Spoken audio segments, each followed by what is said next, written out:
Ad Astra.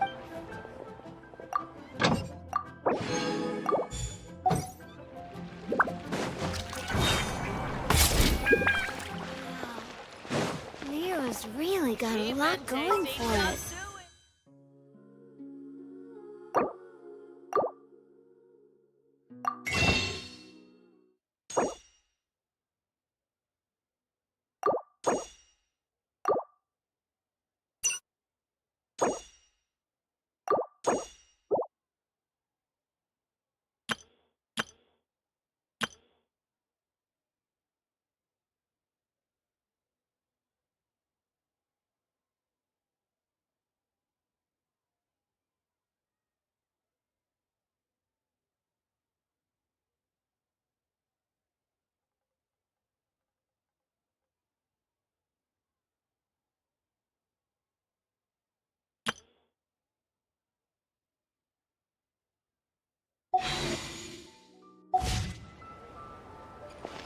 Try something.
The wind rises.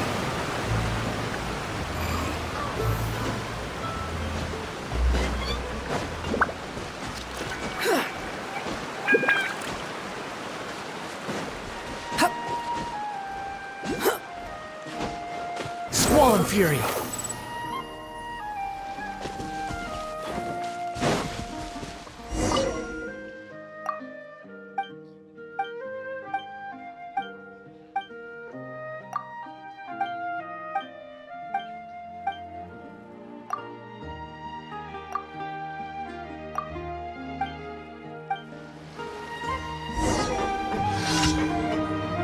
The wind rises.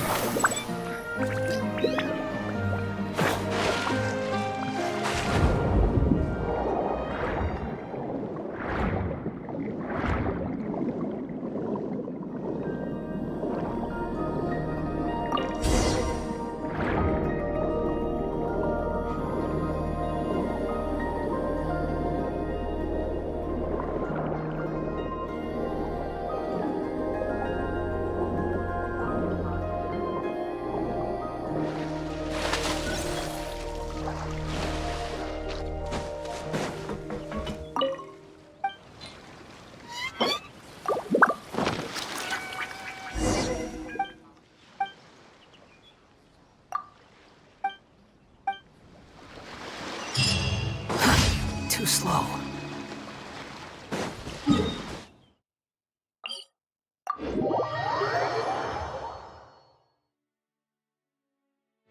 Squall Fury.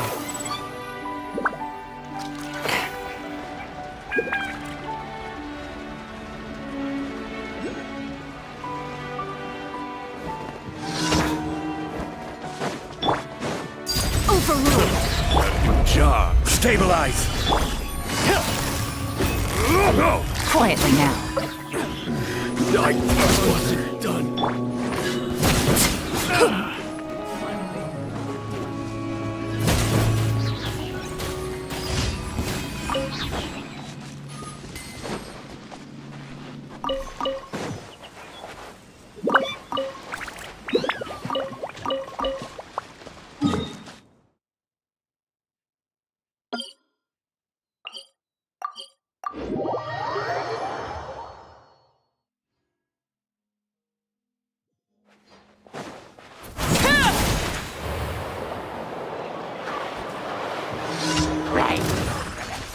Laid bare.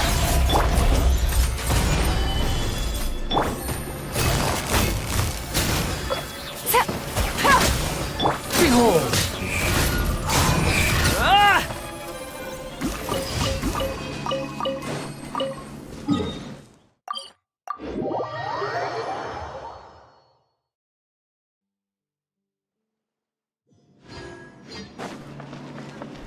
Quick fall. Add asterisk. Thank you for Too slow.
Take it easy. Rise!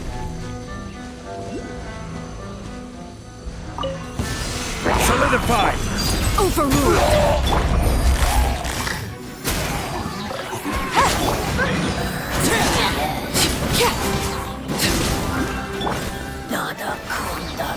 Gather!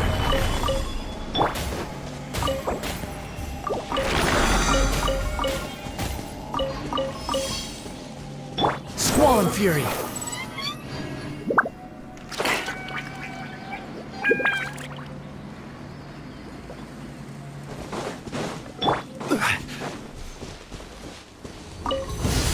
Solidified! Busted.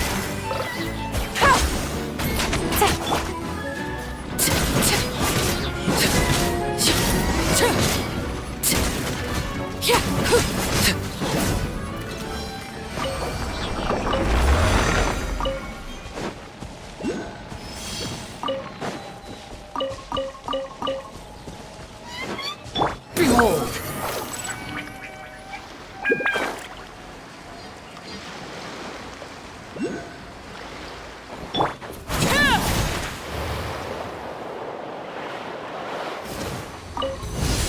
Laid bare. Squall and fury.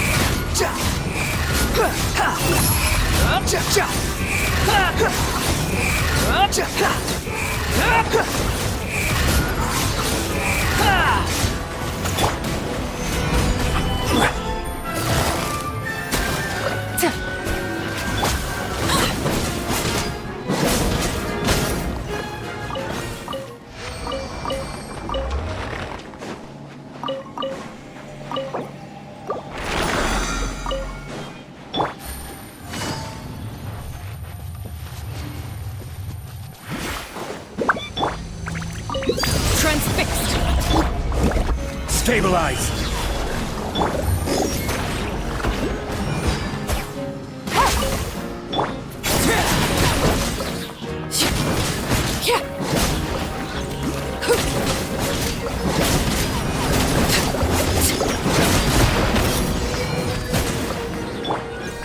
Gather!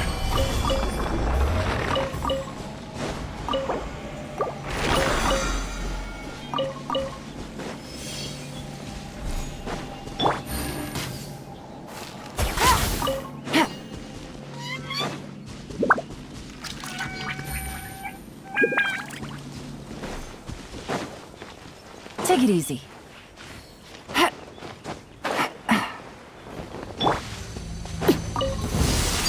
Laid bare. Troublesome! The wind rises.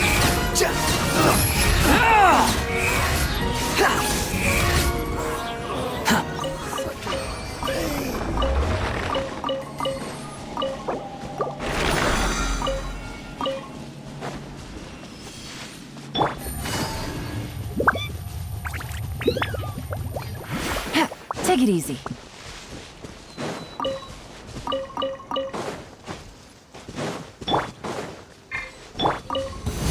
Solidified!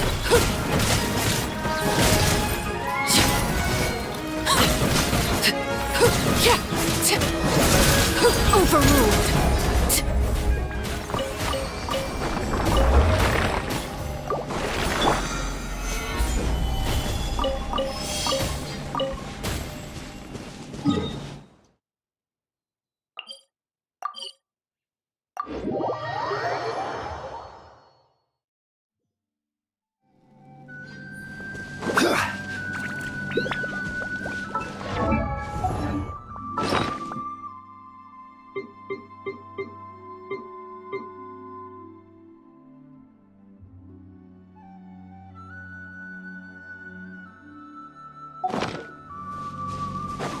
Behold!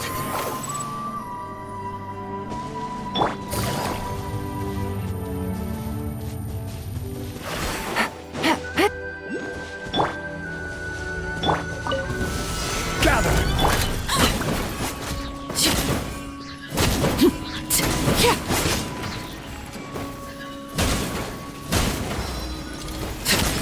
Laid bare. Solidified!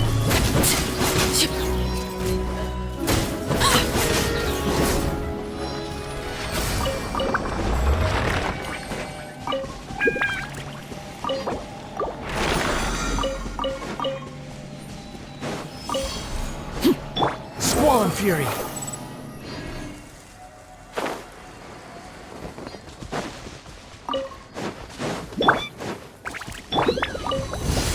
Gather!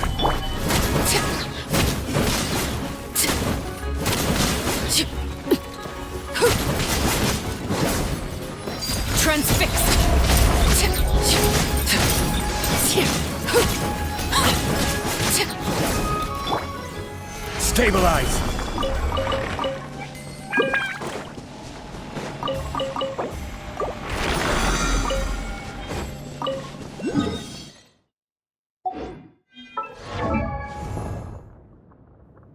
As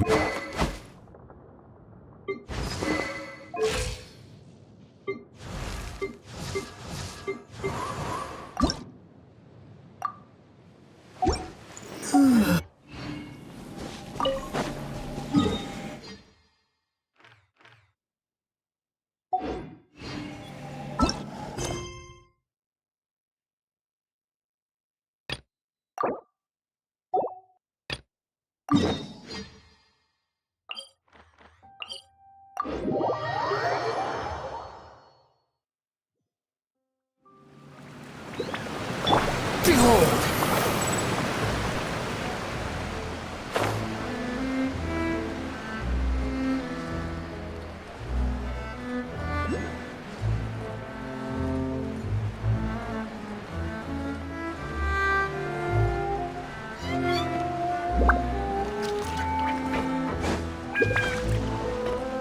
Quit following me.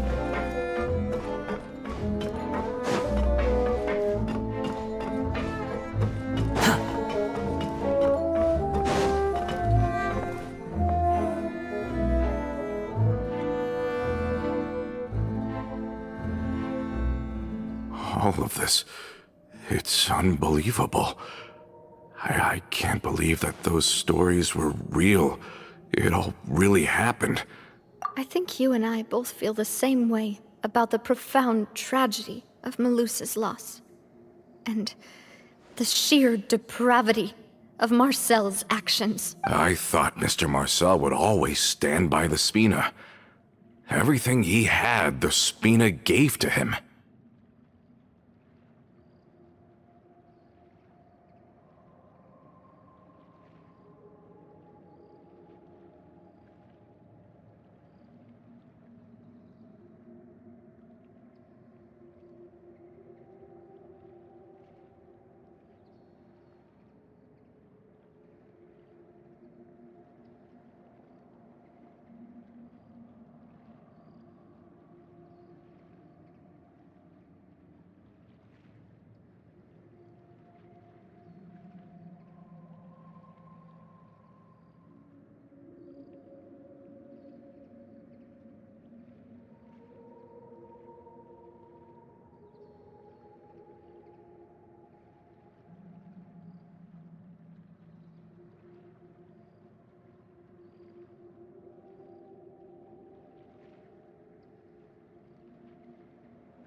It's unconscionable to have received all that, and yet still plot to kidnap and dissolve you for his The good news is that the Confrérie of Cabriere is no more.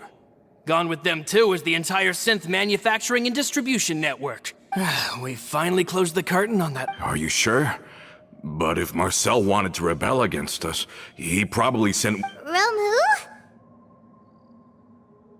who? Not a name I've heard before either. Florent should remember him. You see, there was once a major internal dispute regarding funding the construction of the Aquabus lines. Romeu was the leader of the faction that thought such a vast sum of mora would be better spent improving the town of Poisson. But Mr. Callis believed that an opportunity to collaborate with the court of Fontaine and the Fontaine Research Institute was hard to come by, and would allow us to build many valuable relationships. Not only would the Aquabus be a good business investment, it would also boost our reputation among the general populace, eventually paying us massive... But the two couldn't come to an agreement. Romeu ended up taking a lot of people with him when he left Spino di Rosula altogether, and the split was on extremely bad terms. And with Papa's stubbornness, I can definitely imagine how it must have gone down. And of course, when he was suffering the slings and arrows of outrageous injustice, those relationships that he spent a fortune to build didn't help in the least. Yeah, you could say it was the price he paid for sticking to his beliefs. Oh, that's a good point.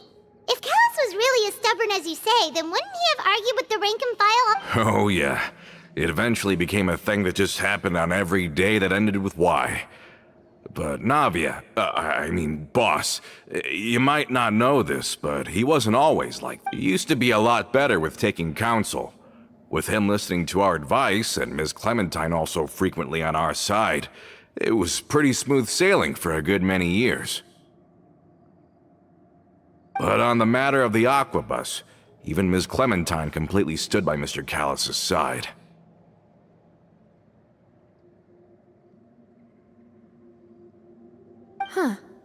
I never knew.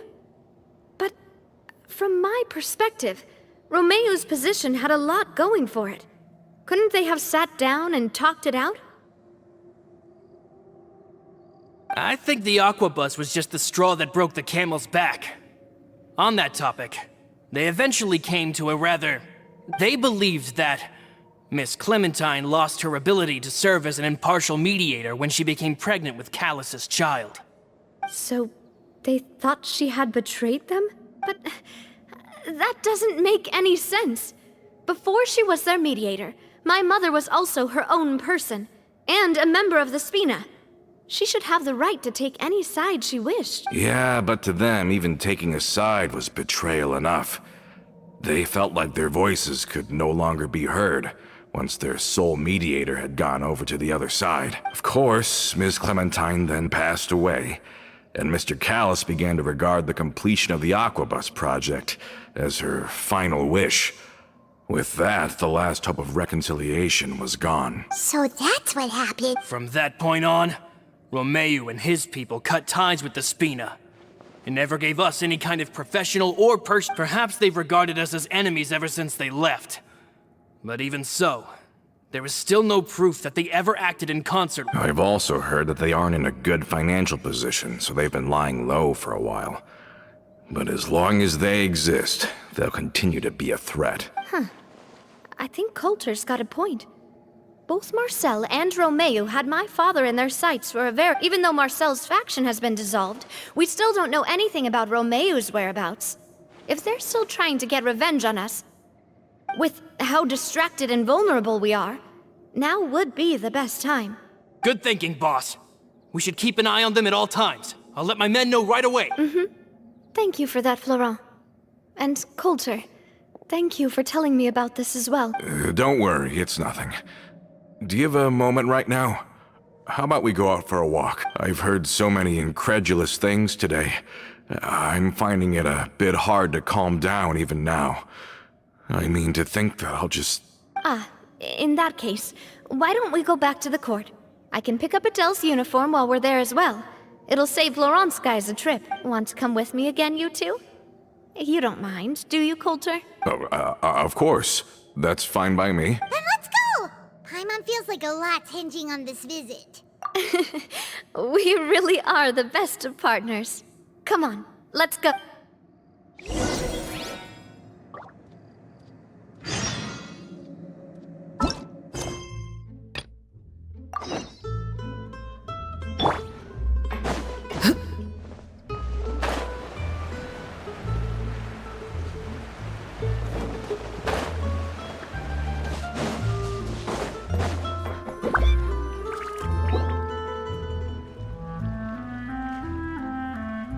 If I remember correctly, this is where he's staying. Who is it? It's me. Is the script ready? You came all the way here for that? All right. Forget that for now. Just come on out. We've got some great news. Nice try. Look, just give me some time, okay? I'm just wrapping up this last part of the script. I'll be out. Okay then. Looking forward to your masterpiece. So, as expected, he's missed the deadline. The ending is one of the most important parts of the show. Even once he's done, it isn't final until we've all had the chance to read through and make sure. Someone told me they'd just seen you in Poisson. I assumed it was a case of mistaken identity, but sure enough, here you are. And Farina, too. I was wondering if we might run into her. So, you're here for Paolo? Looks like he could be a while, so feel free to take a stroll around town in the meantime. I've made all the arrangements already. Oh, it's okay. We can just wait here. Thank you for being so considerate, Miss Navia. That sounds wonderful. We'll take that stroll. Get over here, you! How oblivious are you? How are things in Poisson now? Any better? Things are on the mend, but it's a slow process. Some people may never recover from the trauma they experienced. I'm sorry to hear that. I wish there was something I could do. Please, must our conversations take such a depressing turn every time we meet? We all have painful memories, but we don't have to let them cloud everything we do. And if you're trying to make a new start, perhaps it's best if you don't bring up the past all the time. Thank you for your words of comfort. You make a very good point. But for now, at least, I think I should stay with the way I'm feeling for a while longer. It's okay. These things take time. Moving on from a painful experience is easier said than done, which brings me to why I'm here. I thought you should probably know that not everyone here is ready to forgive and forget after the Hydro Archon's inaction in the face of catastrophe. To avoid upsetting the peace, I told the townspeople that everyone here is a member of the theater troupe, and that you are just an actress playing the role of Farina. It's not a perfect solution, but hopefully it means you won't have to lie low while you're here. That's so thoughtful of you, Navi. Well, what do you expect? I am the courageous and considerate president of Spina di Rosula, after all, like my father before me. Anyway, that was all. Look after her now. Off we go then.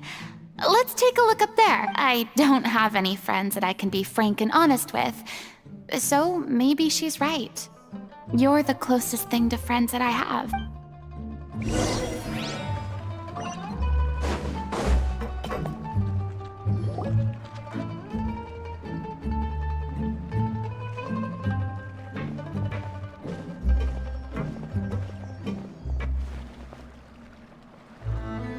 I'm so grateful that Miss Navia was so understanding. To be perfectly honest, I didn't know if I was ready to meet her. It's always easiest to just run away from your problems. But that never fixes anything. You can't get around the obstacles without... So that's why you were nervous when they brought up Yeah. I'd be lying if I said I wasn't scared of coming back here. Still, I felt it was something I had to do. As I was saying before, I want to see for myself the things that I never could in the past. I'd be overjoyed if the people here could find it in their hearts to forgive me. But they're more likely to unleash a tirade of vitriol against me. Which, of course, I completely understand and accept. Yeah, I can tell people are watching me. I'm sure some people here see the idea of someone coming to Poisson dressed as the Hydro Archon as extremely disrespectful. I used to be terrified of the gaze of other people, especially when they had suspicion or resentment in their eye. I guess I wasn't quite ready for this after all. I'm surprised you're making yourself go through all of this. I can't let myself see only the things I want to see. How would that make me any different from before? Look! There seems to be a crowd gathering over there. Probably time we made a move. How about we check out Spina di Rosula's ship? We should have a view of the whole of Poisson from there.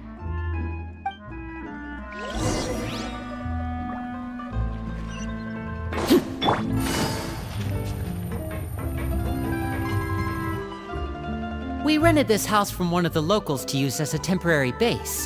I'll come back later and tidy up a bit. After that, it should be all ready for you to stay in tonight. Awesome! Thanks! So, where are we off to now? Well, when I happened to run into you two earlier, I was actually in the middle of distributing some supply. With this many people staying in Poisson, we have to bring in outside supplies every now and then. I should probably make sure the rest of these provisions get delivered. Otherwise, people might start to get antsy. Okay, we'll come with! There are all sorts of rumors about your organization floating around out there. Paimon's not sure if she could even take a wild guess as to what's true. But now that we finally have the chance to see a day in the life of the house, we can take a good look at how you... Well, you're more than welcome to come along. Just follow me.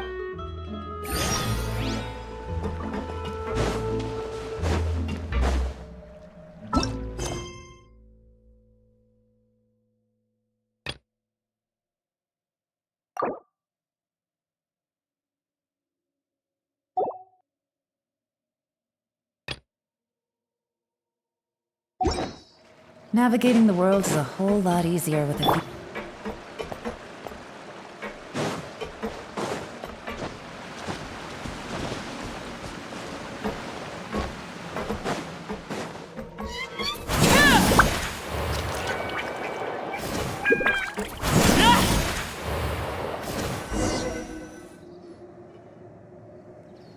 I'm sorry.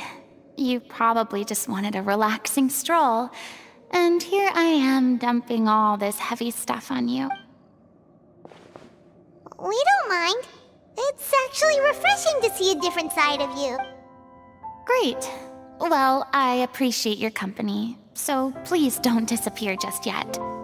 I don't know whether you can tell, but the years of suffering and loneliness aren't the only reason I have a hard time facing up to who I used to be. As I stand here by the ship, I can't get the images of the rising water out of my mind. One after another, people were taken by the water. All those treasured lives and memories washed out of existence in an instant. They thought their god would protect them. They had absolute faith that when disaster struck, a divine power would save them from harm. And all the while, I played my part to perfection to convince them that was true. But then the floodwaters finally came, and the Hydro Archon did nothing. You shouldn't look at it like that. You were only doing your duty. I've had to go through so many moments like that for the sake of protecting the truth. As time went on, it got harder and harder to bear. And I became more lonely and isolated. Eventually, I realized I had nothing left except the truth. I became terrified of completely failing in my task, and was haunted by the thought of being left all alone, weeping on my throne. Fortunately, we were able to avoid the worst-case scenario thanks to the help of heroic individuals such as yourself. Everyone rose to their responsibilities, and I finally regained my freedom. But on some level, freedom also means no longer being needed. I have no further use to people. Paimon would have never imagined you'd see it that way. A reward? I guess so. Back then, I didn't even dare to dream about having someone to confide in. I was scared of someone recognizing me for who I truly was, and exposing the secret I swore to protect. Believe in the Farina you see on stage. She is the one you can trust. I had to keep all my feelings, all my curiosity about life to myself. No one could be allowed to know. That's what I really meant when I said I'm no good at maintaining relationships. So that's where you were coming from. Paimon totally thought you were just a bit of a diva at heart. Could you please get off my case? I don't know what's gotten into you today. I'm making an effort here. You could at least try to do the same. I do. I once had nothing but the truth, and now I'm finally free to live my own life again. And even though I have no idea where I'm going right now, at least the choice is in my hands. All right, it's about time to head back. Paulo should have finished the ending by now. Sure! Okay, let's head back and check it out.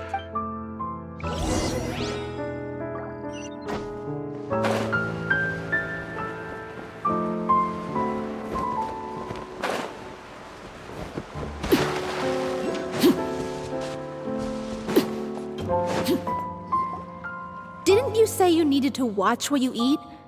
You're supposed to be cutting down on fried foods, not wolfing down copious quantities of fish and chips. Come on. It's not every day we get to dine at Spina di Rosula's expense. Can you believe how generous she is? I'm not about to pass on free food. Anyway, my character doesn't need to be slim and good-looking. That's your job. Are you kidding me right now? It's not your character's health I'm worried about, it's yours. I've spent my whole life battling the effects of ill health, and it kills me to watch you willingly ruin yours by filling yourself up with junk all the time. Oh no, looks like they're arguing again.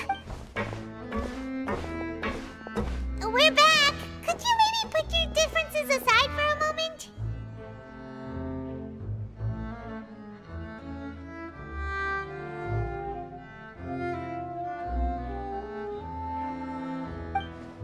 Ah, you're back.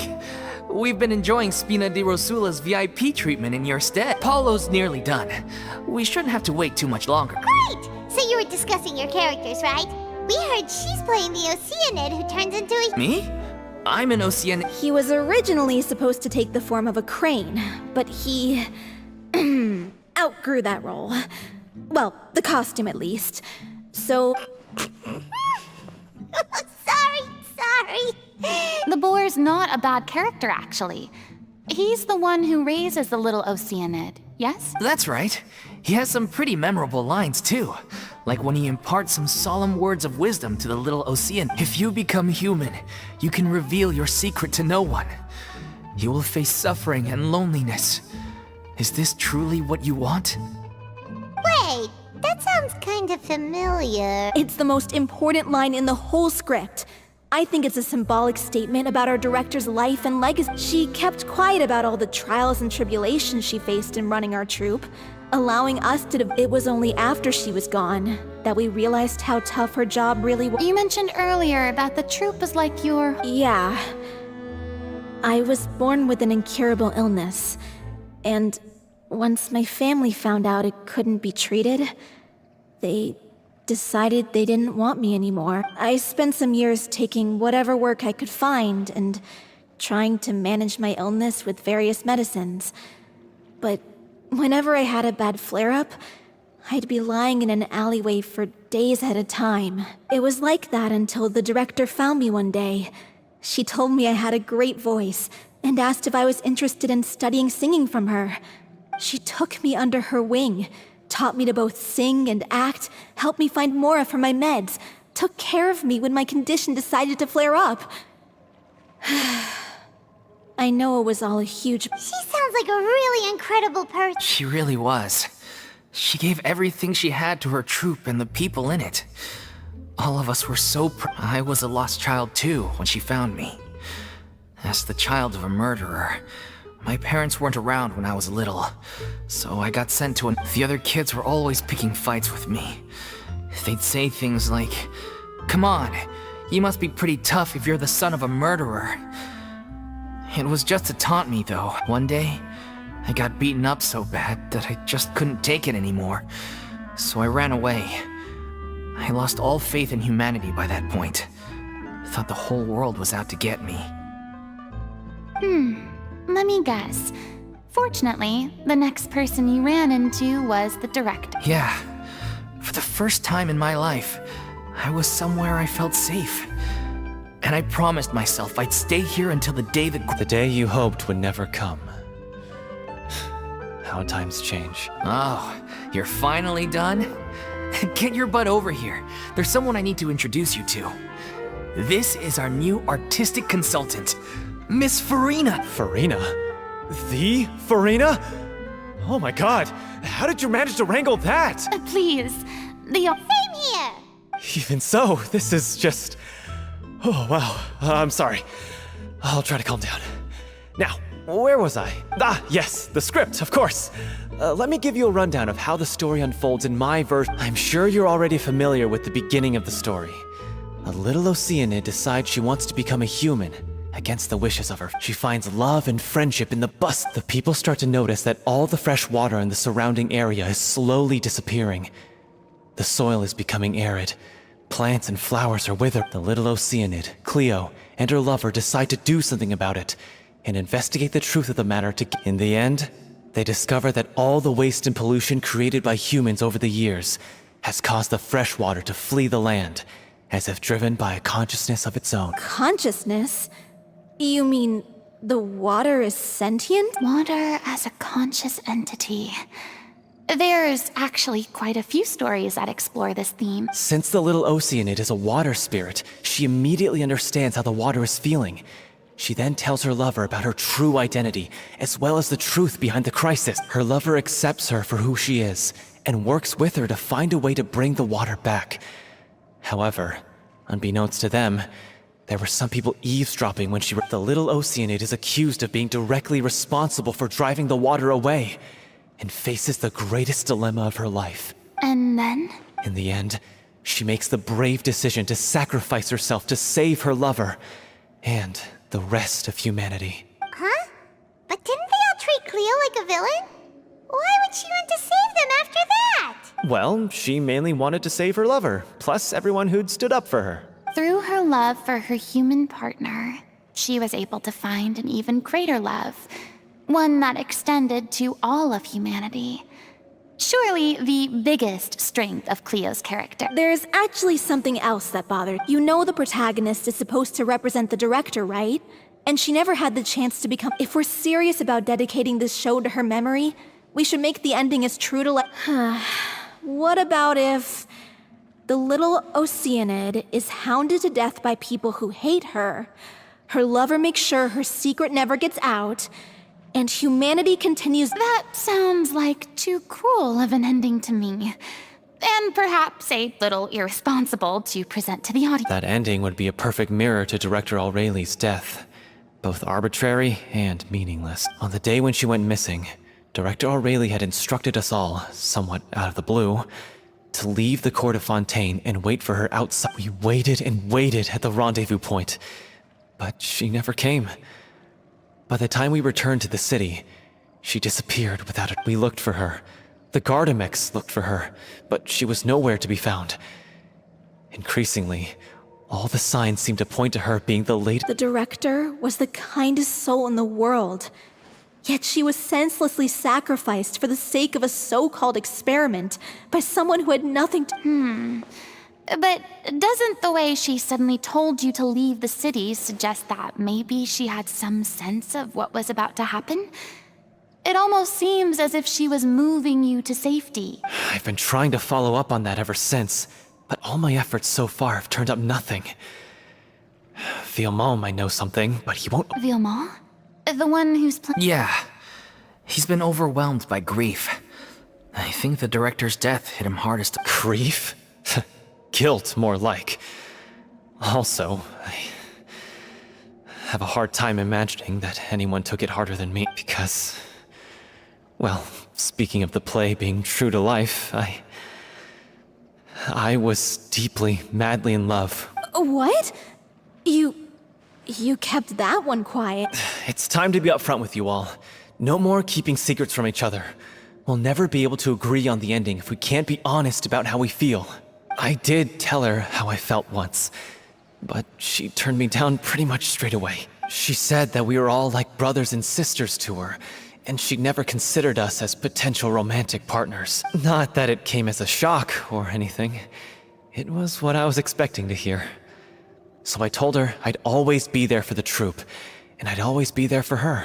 I said, maybe one day in the future, when everyone's settled into their own lives and on the up and up, and managing the troupe no longer, well, maybe then she could reconsider what she really wanted in her life. And now, that day will never come. Oh, Paulo. So if I'm the one writing this ending, then I'm gonna make sure it does right by O'Reilly. I won't let anyone get in the way of that. In that case, you have to straighten things out with Villemont once and we've all had our differences of opinion over the ending, but those two have never seen eye to eye on anything. One of them has to compromise if we're ever going to reach a final decision. Well, if that's where we're at, looks like it's time to go visit Vil. Are you ready to face the truth? Honestly, I'm slightly terrified. But for the sake of our final performance, I'll do whatever. Funny you should ask, though. You really do get what I'm going through right now. I certainly do. Come on, everyone. Allons-y!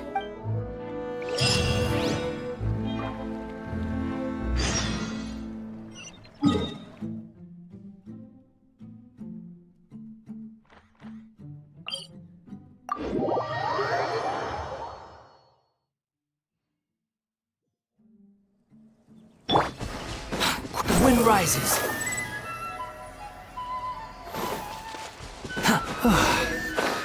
This is tough going. Delphi, are you sure you can manage in your condition? I could ask you the same question. Try to keep up.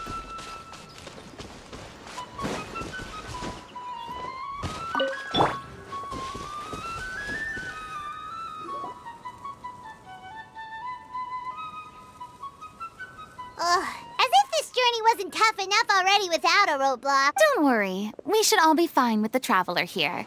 We don't need to take a detour. Wait, why are you all looking at me?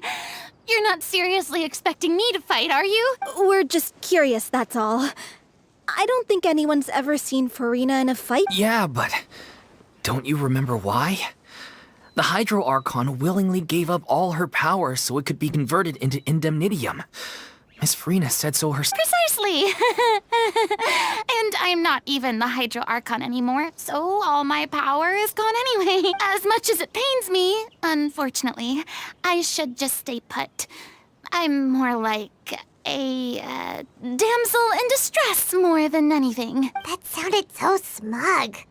Ugh, secondhand embarrassment is unbearable. Hey, lay off, all right? My bluff is hanging from a thread here. I'm sorry. I got carried away. Please help us out, would you? Aw, too bad.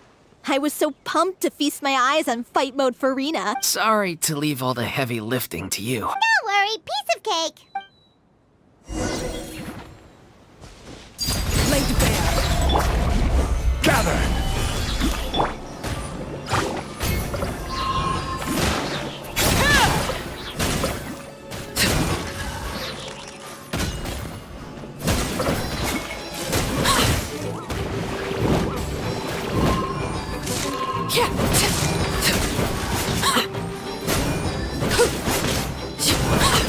Bravo! Good show! You certainly live up to your reputation. Yeah, thank you. Anyway, the path is cleared now, so onwards and upwards.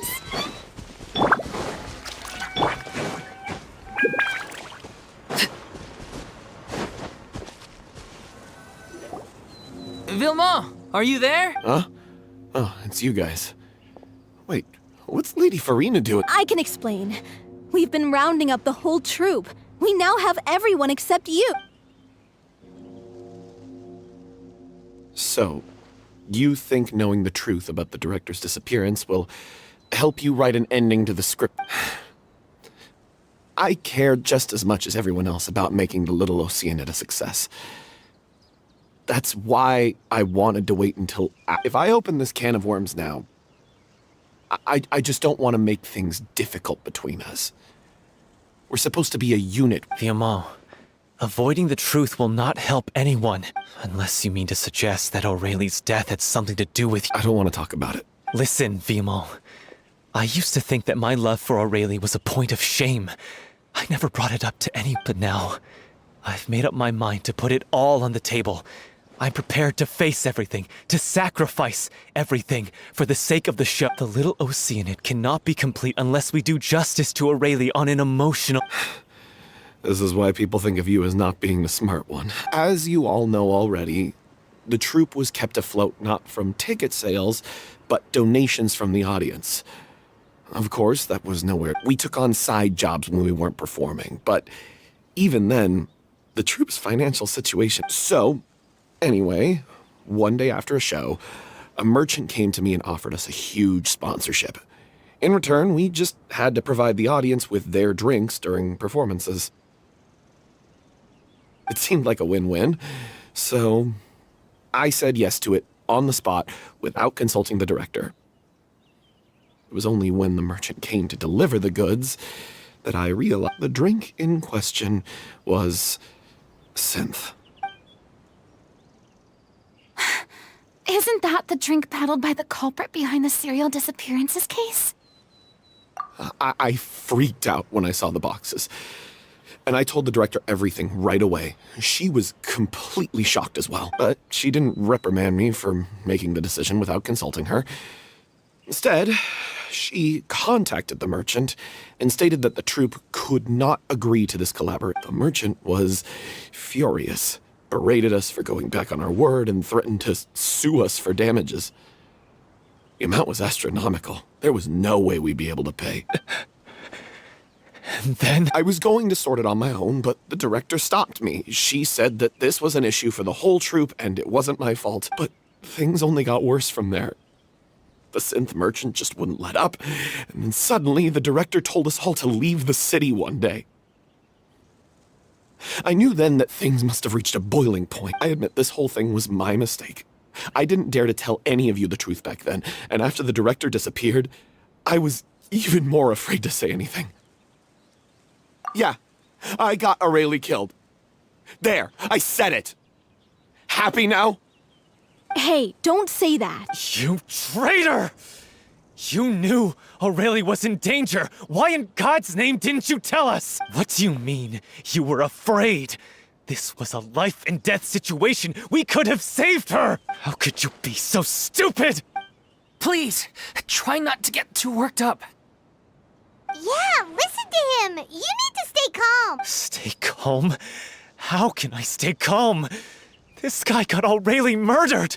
She was the love of my life. And he has the gall to try and high-road us, claiming that he kept his mouth shut for the sake of the show. How about taking some responsibility for what he's done? All I can say is I'm sorry. Truly. I wanted to apologize to everyone in the troupe, but that won't bring back the director.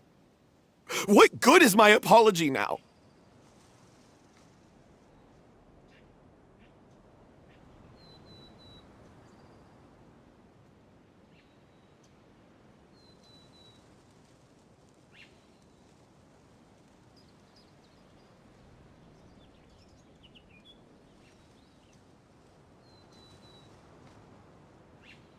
I'm just a coward who made an awful, terrible mistake that I can never take back.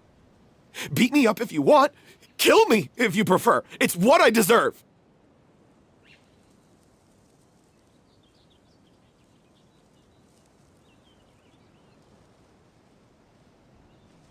End my life so I can meet the director and apologize to her in person.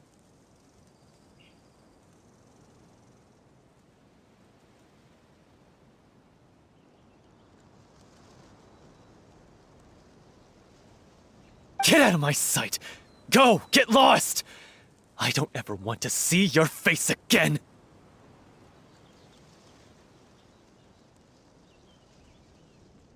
That's enough! You've screamed and shouted at each other for long enough. Now pipe down, both of you!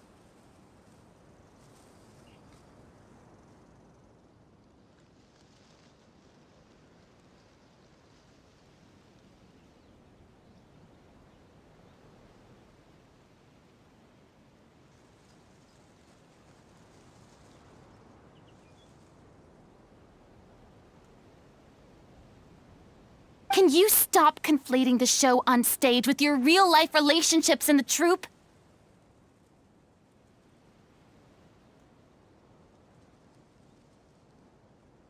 You keep saying that you want to use this final performance to pay tribute to your director and celebrate her life. How can you do that if you're just using it as an excuse to vent your own emotions?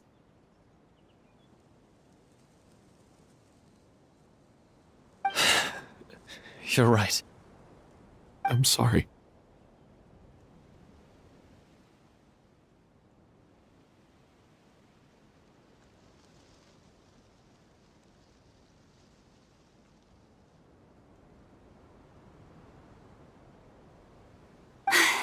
On stage, the lead role is the focal point of the audience's attention. And you're all used to seeing the director as the heart of the troupe. But in her own life, her greatest desire wasn't to be the center of attention. I can tell how much she loved you all, and how much she loved the What she wanted was to build a warm home for all of her brothers and sisters. To shield you all from the storms that rage in the world outside. That's how you should remember her. And that's what you should be celebrating.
I understand why you're trying to make her the hero of the story, but isn't she your hero already? After everything she did for you? Yeah.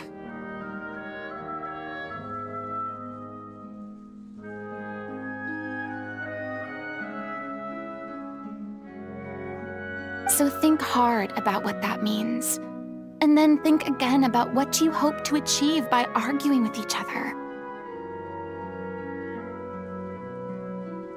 If you really hate each other and can't reconcile your differences, then you could just call it quits now. Why bother with the final performance if the group is already fractured?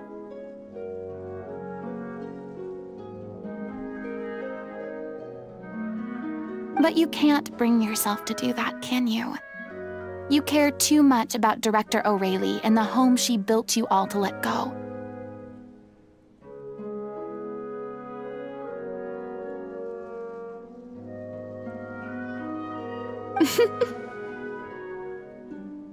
What are you laughing at? I don't see what's so funny. Sorry, I didn't mean it that way.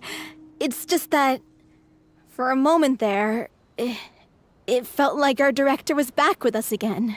If she'd seen Paulo and Villemont at each other's throats like that, she would have scolded them exactly like you did, in that same stern voice. Really? But she sounded like such a gentle person.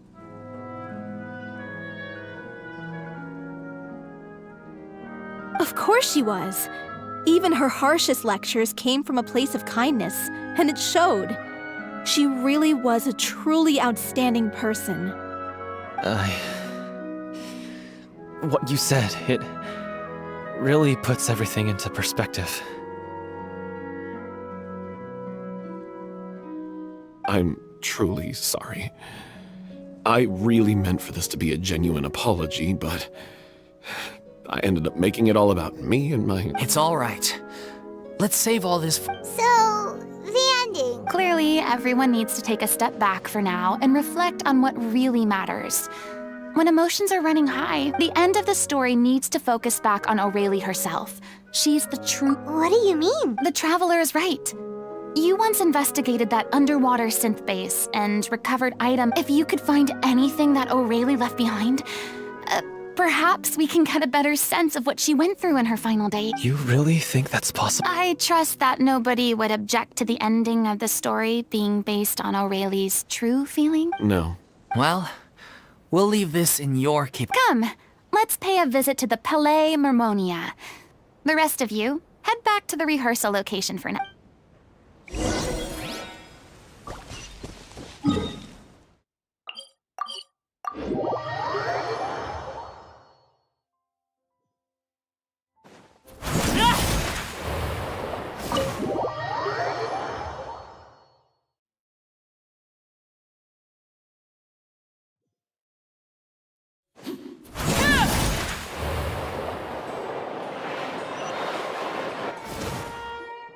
You want to review some recovered items connected to victims of the serial disappearances case?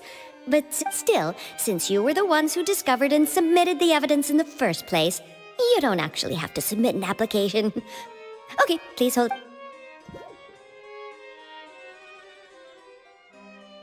So, this is all O'Reilly left behind. Check. Hey!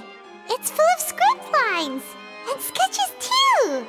Looks like they show where the different props should be placed on stage. Let me take a look. Maybe there's something in here from after she was kidnapped. Aha! I found something.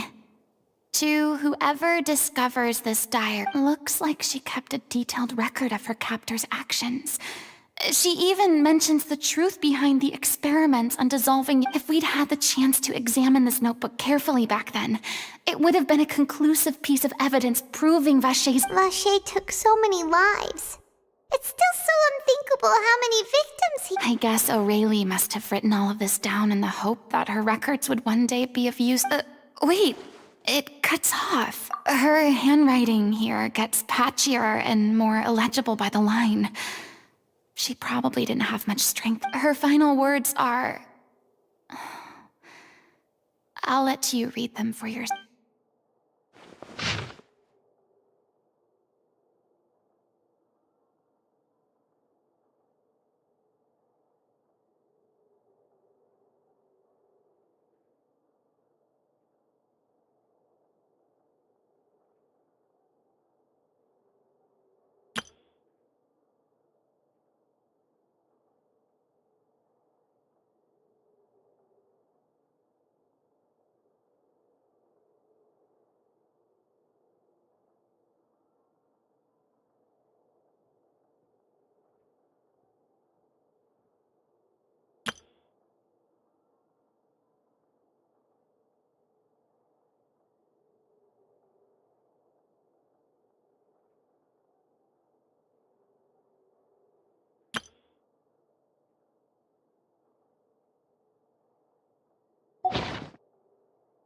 She was so terrified.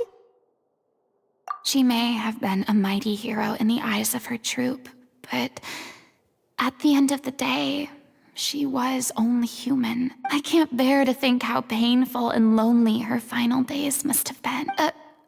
Wait. This part on the last page sounds strangely familiar.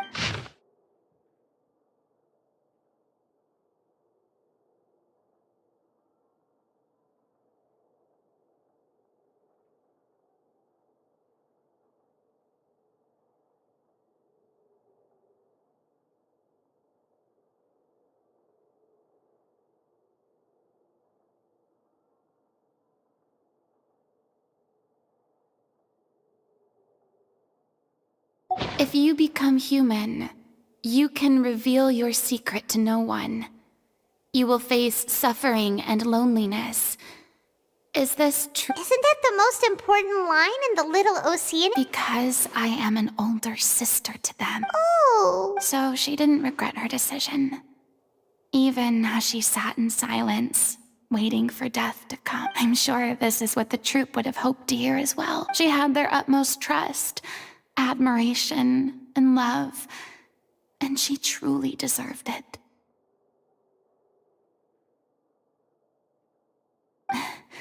Let's go. It's time for them to learn Director O'Reilly.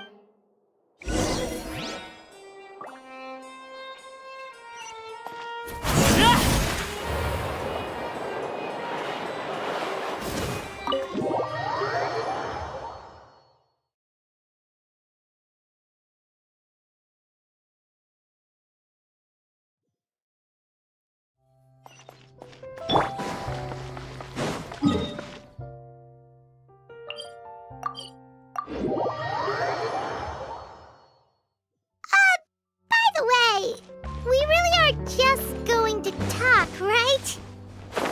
Of course. I wouldn't do anything to one of my business partners, especially when a reasonable conversation should suffice.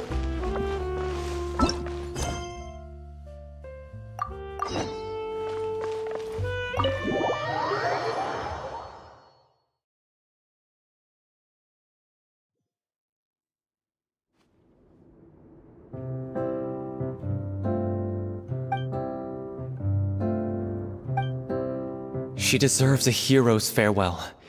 If that's the only way to convey to the audience the courage and selflessness that she showed in the face of death, then it's Even in the last moments of her life, she was still leaving a trail for others. She did her best to protect as many people as possible, even if it meant we know what choice our little Oceanid would have made now. I don't think any more discussion is Well, Vilmont, if we put the past aside for now, do you think you can bring yourself to go ahead with— I will channel all my regret and put it into my performance. To make this a show worthy of I won't ask for your forgiveness, and you don't need to worry about my feelings. This final farewell show should be about Director O'Reilly. Then it seems like we've reached a consensus. I have a feeling that this will turn out to be the most mesmerizing performance of your life. Really? How can you be so sure when you've never even seen them perform before? Don't underestimate my experience. After watching a countless number of musicals, I've learned one important thing. If you want to move the audience with your music, you must fully commit and immerse yourself in your role, pouring all your emotion into your performance. And aren't human emotions love, hate, regret, and hope just the most mesmerizing things in this world? I don't believe anybody could be more committed to bringing this story to life on the stage than they are now. Thank you for the vote of confidence, Miss Farina. And thank you for supporting us through all this. Then, let's not delay things any longer. We need to discuss the details of the ending and get it nailed down. Actually, before that, I'd like to make a proposal. During the curtain call, please allow me to use the director's name instead of my— Huh? But then... After all, this role was originally meant to be— Besides, a role commemorating her life should be associated with her— Well, if you're sure you're okay with that. Now we're talking like a serious acting troupe. All right, I'll leave you to fine-tune your musical while I go and procure a stage. Procure a stage? Oh, it's okay. Our usual place doesn't need a reservation. That place? Oh, don't be silly. For an extraordinary show, we need an extraordinary stage. By which I, of course, mean the Opera Epiclese. Whoa, wait, what? No. That's never going to work. It's far too fancy for the likes of us. What are you afraid of? Surely you don't think that Aurelie's story is unworthy of the grandest stage in Fontaine. No, though that's not what I meant. It is supposed to be your grand finale, right? I have no problem with it then. How about the rest of you?